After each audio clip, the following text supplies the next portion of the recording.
Good evening, folks, and welcome along to this evening's webinar.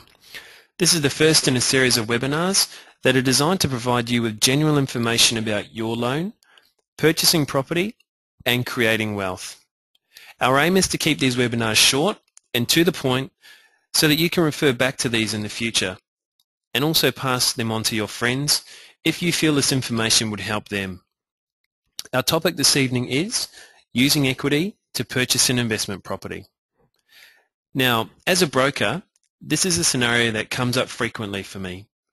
I assist people to purchase their home, and after a period of paying down their loan and a combination with capital growth, they develop equity in their home. Many of these people want to know how they can use that equity to purchase an investment property. So tonight, we're going to get a handle on equity. We'll discuss why you would use it, how to calculate and access it, and then we'll look at a couple of different scenarios. However, before we move forward, there is a disclaimer that I need to read to you. This advice is for general information only. Before making financial decisions, you should seek independent advice from your financial advisor or an accountant.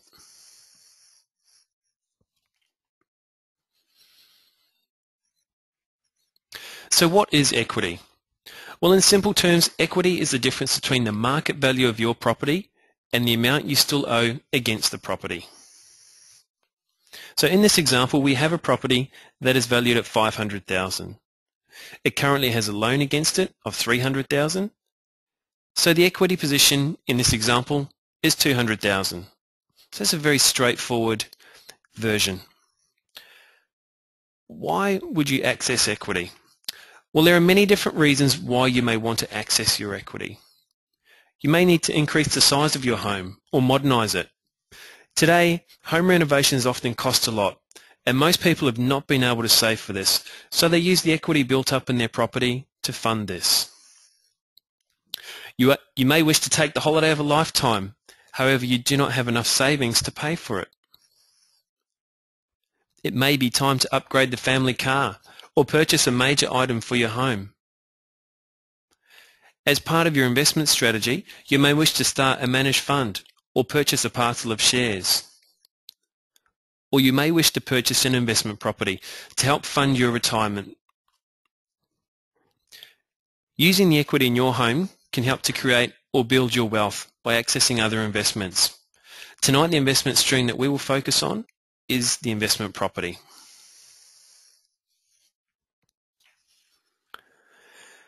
Calculating your equity. This is undoubtedly where most people get a little confused in terms of understanding how much equity they have and what part of that equity they can access. Let's go back to our example where we have a property valued at $500,000 and you owe $300,000. You would like to access equity in your property. If you access $100,000 of equity, then you'll take your total borrowings up to $400,000. This represents 80% of the total value of the property. Now, this is important because at this point, you would not have to pay any lender's mortgage insurance as your total borrowings don't exceed the 80% loan to value ratio. You may have also heard this referred to as LVR. Now, you can potentially access another $50,000 of your equity. However, this would take your total borrowings above the 80% mark, and you would then be charged lender's mortgage insurance. And that's not only on the additional $50,000, but on the total borrowings of $450,000. This can become very costly. There are times when people do this, however, and this is generally because the return from the potential investment outweighs the LMI costs. Now, the next part is where most people make a mistake. The remaining $50,000 in equity can really only be accessed when you sell the property.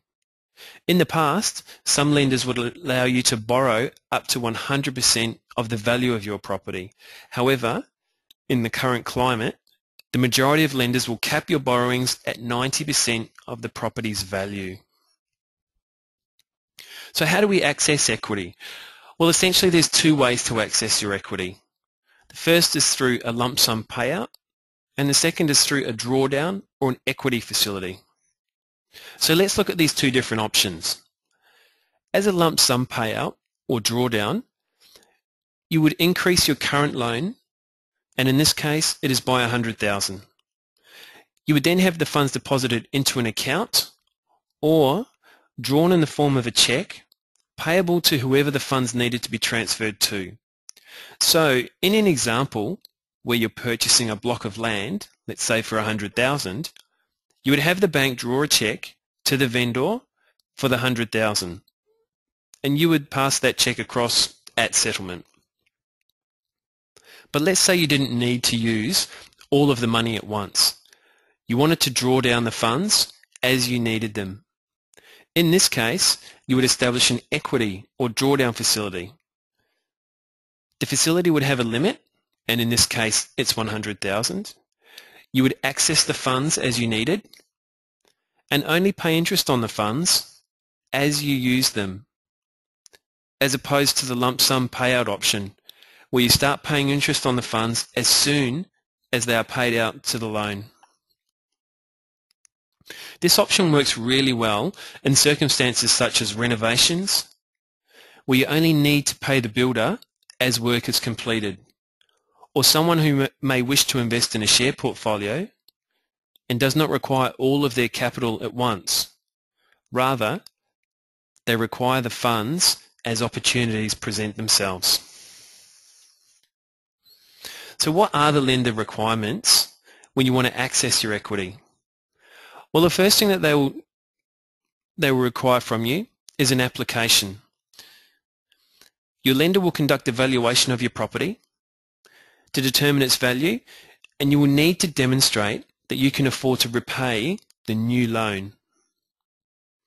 In your application, you would need to disclose the purpose of the additional funds, and the lender may then require further documentation in relation to this. For example, if you are accessing equity to pay for renovations, then the lender may request builder's quotes or a fixed price building contract. If you are accessing equity for investment into shares or managed funds, then the lender may require to see a copy of your financial planner's statement of advice.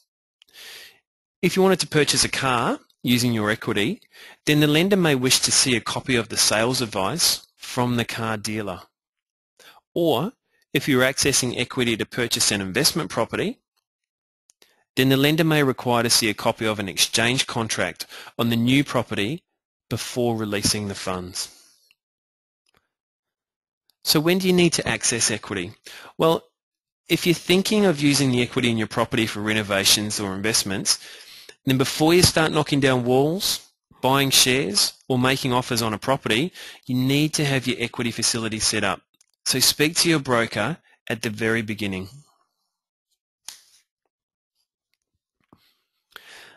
Okay, now let's look at a couple of different scenarios. The outcomes in these scenarios are exactly the same, however there are two different ways of structuring this, and we'll go through the pros and cons of both. In this first scenario, we have your property valued at $500,000, and you have $300,000 in borrowings against it. You would like to purchase an investment property for $400,000. There are costs associated with the purchase, such as stamp duty, solicitor's fees, etc. So the total cost to purchase this property is approximately $415,000. Because you have sufficient equity in your home, in this scenario, the lender will actually fund the full purchase price of the investment property plus the additional costs. So when you add the two property values together, you have a total security value of $900,000. And by adding the two loan amounts together, you have $715,000 worth of debt. As an overall percentage, your total borrowings equal 79.5%. This is under the 80% LMI threshold, and no mortgage insurance would be payable. Now, this all seems easy, and often it is. However, you need to be aware that both properties will be tied together or cross-collateralized. This means that the lender secures both properties against the total debt and this can cause potential restrictions if you decide you wanted to refinance one of the properties to another lender in the future, or it could limit your options if you want to sell one of the properties. For example, if you sold your home for $500,000, you would have to pay down the debt against the investment property, and to what level would be dictated by the lender. In this second scenario, the outcome is the same, however the structure is different. So you have a property, and your property is worth $500,000, with a loan of $300,000 against it. We set up an equity facility or a drawdown facility for $100,000, and that is with the same lender. You then purchase an investment property for $400,000,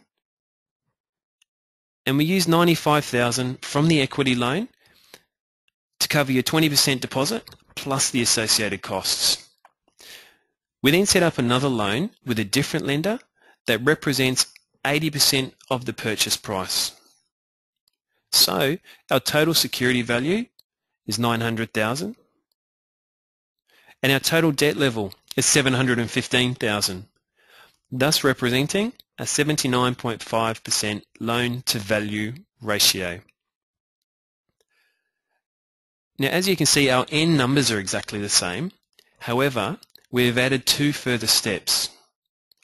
The reason for this is to give your home some protection against any possible problems with the investment property.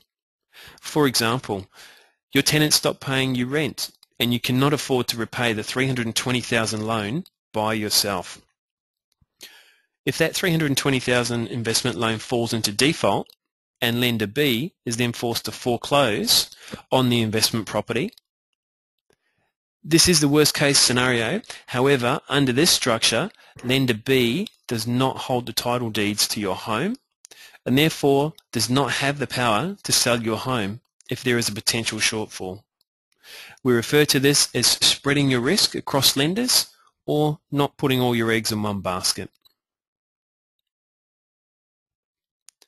Now, accessing equity to invest should always be part of a well thought out plan, and you should consult with your financial advisor or accountant before speaking with your broker.